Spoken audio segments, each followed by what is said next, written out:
श्री सद्गुरु साईनाथ महाराज की जय। श्री साई सच्चरित अध्याय 31। मुक्तिदान। सन्यासी विजयानंद, बालाराम मानकर, नूलकर, मेघा और बाबा के सम्मुख बाघ की मुक्ति। इस अध्याय में हेमाड पंत बाबा के सामने कुछ भक्तों की मृत्यु तथा बाघ के प्राण त्याग की कथा का वर्णन करते हैं। प्रारंभ। मृत्यु के समय जो अंतिम इच्छा या भावना होती है वही पवित्रता का निर्माण करती है। श्री कृष्ण ने गीता में कहा है कि जो अपने जीवन के अंतिम क्षणों में मुझे स्मरण करता है वह मुझे ही प्राप्त होता है तथा उस समय वह जो कुछ भी दृश्य देखता है उसी को अंत में पाता है। यह कोई भी निश्चितात्मक रूप से नहीं कह सकता है कि उस क्षण हम केवल उत्तम विचार ही कर सकेंगे। जहाँ तक अनुभव में आया है ऐसा प्रतीत होता है कि उस समय अनेक कारणों से भयभीत होने की संभावना अधिक होती है। इसके अनेक कारण हैं, इसलिए मन को इच्छानुसार किसी उत्तम विचार के चिंतन में ही लगाने के लिए नित्याभ्यास अत्यंत आवश्यक है। इस कारण सभी संतों ने हरिस्मरण और जप को ही श्रेष्ठ बताया है ताकि मृत्यु के समय हम किसी घरेलू उलझन में ना पड़ जाए। अतः ऐसे अवसर पर भक्तगण पूर्णतः संतों के शरणगत हो जाते हैं ताकि संत जो कि सर्वज्ञ हैं उचित पथ प्रदर्शन कर हमारी यथेष्ट सहायता करें। इसी प्रकार के कुछ उदाहरण नीचे दिए जाते हैं। विजयानंद। एक मद्रासी सन्यासी विजयानंद मानस सरोवर की यात्रा करने निकले। मार्ग में वे बाबा की कीर्ति सुनकर शिरडी आए, जहां उनकी भेंट हरिद्वार के सोमदेव जी से हुई और इनसे उन्होंने मानस सरोवर की यात्रा के संबंध में पूछताछ की। स्वामी जी ने उन्हें बताया कि गंगोत्री से मानस सरोवर 500 मील उत्तर की ओर है तथा मार्ग में जो कष्ट होते हैं उनका भी उल्लेख किया, जैसे कि बर्फ की अधिकतः 25 कोस तक, भाषा में विभिन्नता तथा भूटान वासियों के संशयी स्वभाव जो यात्रियों को अधिक कष्ट पहुंचाया करते हैं। ये सब सुनकर सन्यासी का चित्त उदास हो गया और उसने यात्रा करने का विचार त्याग कर मस्जिद में जाकर बाबा के श्री चरणों का स्पर्श किया। बाबा क्रोधित होकर कहने लगे, इस निकम्बे सन्यास को निकालो यहाँ से, इसका संग करना व्यर्थ है। सन्यासी बाबा के स्वभाव से पूर्ण परिचित था। उसे बड़ी निराशा हुई, परंतु वहाँ जो कुछ भी गतिविधियाँ चल रही थी उन्हें वह बैठे बैठे ही देखता रहा। प्रातःकाल का दरबार लोगों से टसाटस भरा हुआ था और बाबा को यथाविधि अभिषेक कराया जा रहा था। कोई पाद प्रक्षालन कर रहा था तो कोई चरणों को छूकर तथा कोई तीर्थ स्पर्श से अपने नेत्र सफल कर रहा था। कुछ लोग उन्हें चंदन का लेप लगाते थे तो कोई उनके शरीर में इत्र ही मल रहा था। जातिपात का भेदभाव बुलाकर सब भक्त यह कार्य कर रहे थे। यद्यपि बाबा उस पर क्रोधित हो गए थे तो भी सन्यासी के हृदय में उनके प्रति बड़ा प्रेम उत्पन्न हो गया था। उसे यह स्थान छोड़ने की इच्छा ही ना होती थी। 2 दिन के पश्चात ही मद्रास से पत्र आया कि उनकी माँ की स्थिति अत्यंत चिंताजनक है, जिसे पढ़कर उसे बड़ी निराशा हुई और वह अपनी माँ के दर्शन की इच्छा करने लगा। परंतु बाबा की आज्ञा के बिना वो शिरडी से जा ही कैसे सकता था। इसलिए वह हाथ में पत्र लेकर उनके समीप गया और उनसे घर लौटने की अनुमति मांगी। त्रिकालदर्शी बाबा को तो सब भविष्य विदित ही है। उन्होंने कहा कि जब तुम्हें अपनी माँ से इतना मोह था तो फिर संन्यास धारण करने का कष्ट ही क्यों उठाया। ममता या मोह भगवा वस्त्रधारियों को क्या शोभा देता है। जाओ, चुपचाप अपने स्थान पर रहकर कुछ दिन शांतिपूर्वक बिताओ, परंतु सावधान, वाड़े में चोर अधिक हैं, इसलिए द्वार बंद कर सावधानी से रहना, नहीं तो चोर सब कुछ चुरा कर ले जाएंगे। लक्ष्मी यानी संपत्ति चंचला है और यह शरीर भी नश्वर है। ऐसा ही समझकर यह लौकिक व परलौकिक समस्त पदार्थों का मोह त्याग कर अपना कर्तव्य करो। जो इस प्रकार का आचरण कर श्री हरि के शरणगत हो जाता है, उसका सब कष्टों से शीघ्र छुटकारा हो, उसे परमानंद की प्राप्ति हो जाती है। जो परमात्मा का ध्यान व चित्त प्रेम और भक्तिपूर्वक करता है, परमात्मा भी उनकी अविलंब सहायता करते हैं। पूर्व जन्मों के शुभ संस्कारों के फलस्वरूप ही तुम यहाँ पहुँचे हो और अब जो कुछ मैं कहता हूँ उसे ध्यानपूर्वक सुनो और अपने जीवन के अंतिम ध्येय पर विचार करो। इच्छा रहित होकर कल से भागवत का 3 सप्ताह तक पठन पाठन प्रारंभ करो, तब भगवान प्रसन्न होंगे और तुम्हारे यह दुख दूर हो जाएगा। बाबा का माया का आवरण दूर होकर तुम्हें शांति प्राप्त होगी।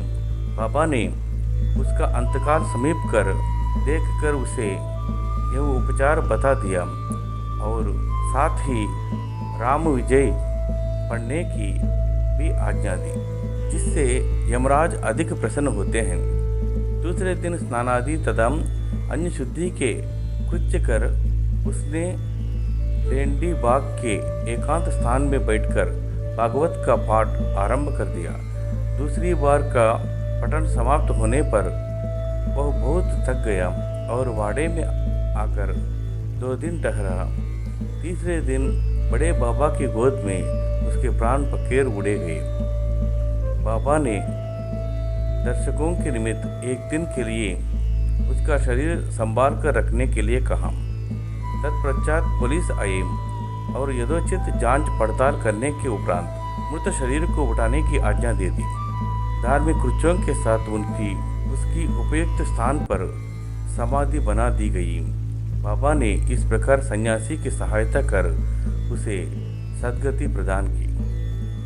बालाराम मानकर नामक एक गृहस्थ बाबा के परम भक्त थे। जब उनकी पत्नी का देहांत हो गया तो वो बड़े निराश हो गए और घर बार अपने लड़के को सौंप वे शिरडी में आकर बाबा के पास रहने लगे। उनकी भक्ति देखकर बाबा उनके जीवन की गति परिवर्तित कर देना चाहते थे, इसलिए उन्होंने उन्हें 12 रुपये देकर मच्छिंद्रगढ़ में जाकर रहने को कहा। मानकर की इच्छा इनका सानिध्य छोड़कर अन्यत्र कहीं जाने की ना थी, परंतु बाबा ने उन्हें समझाया कि तुम्हारे कल्याणार्थ ही मैं यह उत्तम उपाय तुम्हें बताता रहा हूँ। इसलिए वहाँ जाकर दिन में 3 बार प्रभु का ध्यान करो।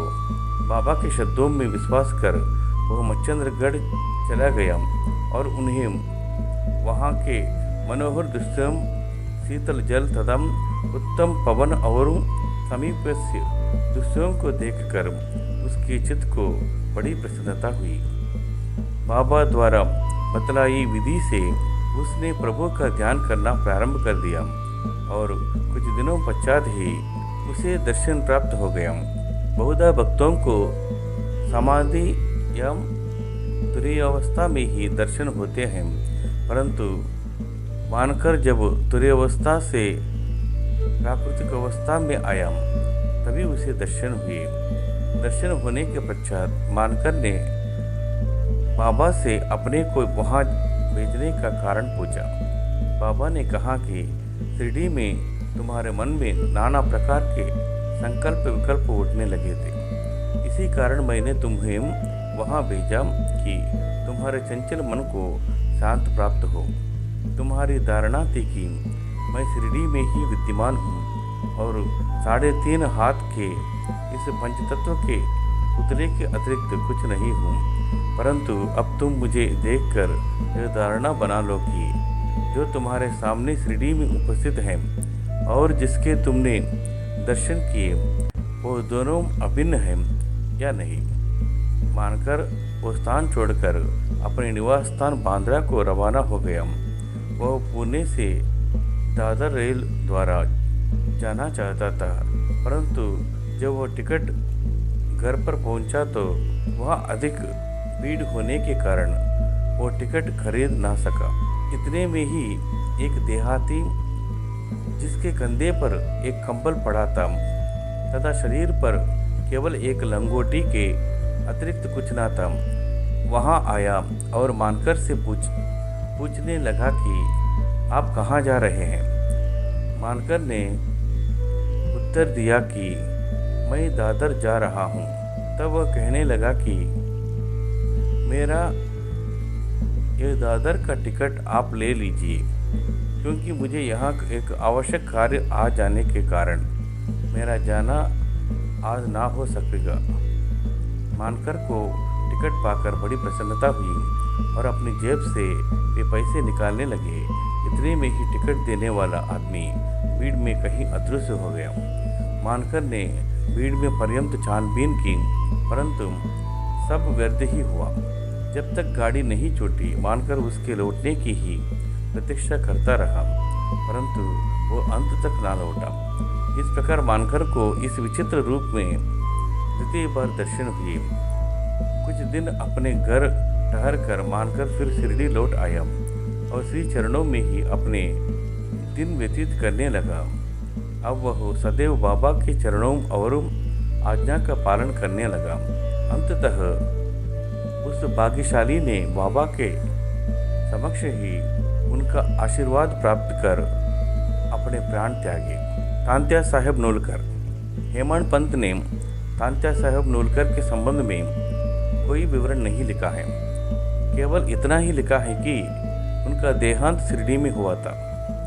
साई लीला पत्रिका में संक्षिप्त विवरण प्रकाशित हुआ था। जिस समय तात्या साहेब पंढरीपुर में उपन्यादेश देते, उसी समय नाना साहेब चांदोरकर भी वहाँ के मामलदार थे। ये दोनों आपस में बहुधा मिला करते और प्रेम पूर्वक वार्तालाप किया करते थे। तांत्या साहेब संतों में अविश्वास करते थे, जबकि नाना साहब की संतों के प्रति विशेष श्रद्धा थी। नाना साहब ने उन्हें साईं बाबा की लीलाएं सुनाई और एक बार शिरडी जाकर बाबा का दर्शन लाभ उठाने का आग्रह भी किया। वे दो शर्तों पर चलने को तैयार हुए। उन्हें ब्राह्मण रसोई मिलना चाहिए, भेंट के लिए नागपुर से उत्तम संतरे आना चाहिए। शीघ्र ही ये दोनों शर्तें पूर्ण हो गई। नाना साहब के पास एक ब्राह्मण नौकरी के लिए आया, जिसे उन्होंने तात्या साहब के पास भिजवा दिया, और एक संतरे का पार्सल भी आया, जिस पर भेजने वाला का कोई पता ना लिखा था। उनकी दोनों शर्तें पूरी हो गई थी, इसलिए अब उन्हें शिरडी जाना ही पड़ा। पहले तो बाबा उन पर क्रोधित हुए, परंतु जब धीरे धीरे तात्या साहब को विश्वास हो गया कि ये सचमुच ही ईश्वर अवतार हैं, तो वे बाबा से प्रभावित हो गए और फिर जीवन पर्यंत वहीं रहे। जब उनका अंतकाल समीप आया तो उन्होंने पवित्र धार्मिक पाठ सुनाया गया और अंतिम क्षणों में उन्हें बाबा का पद तीर्थ भी दिया गया। उनकी मृत्यु का समाचार सुनकर बाबा बोल उठे, अरे तात्या तो आगे चला गया, अब उसका पुनः जन्म नहीं होगा। मेघा। 28वें अध्याय में मेघा की कथा का वर्णन किया जा चुका है।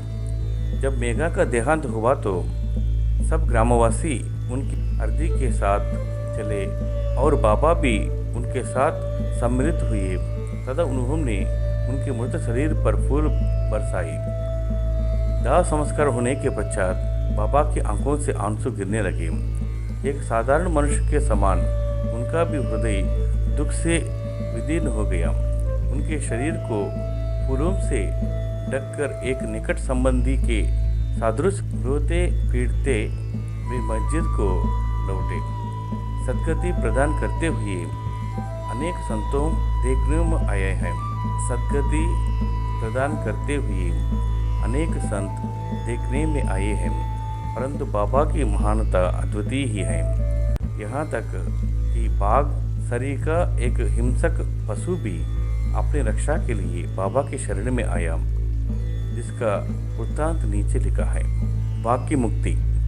बाबा के समाधि से होने के 7 दिन पूर्व शिरडी में एक विचित्र घटना घटी। मस्जिद के सामने एक बैलगाड़ी आकर रुकी, जिस पर एक बाघ जंजीरों से बंधा हुआ था। उसका भयानक मुख गाड़ी के पीछे की ओर था। वो किसी अज्ञात पीड़ा या दर्द से दुखी था।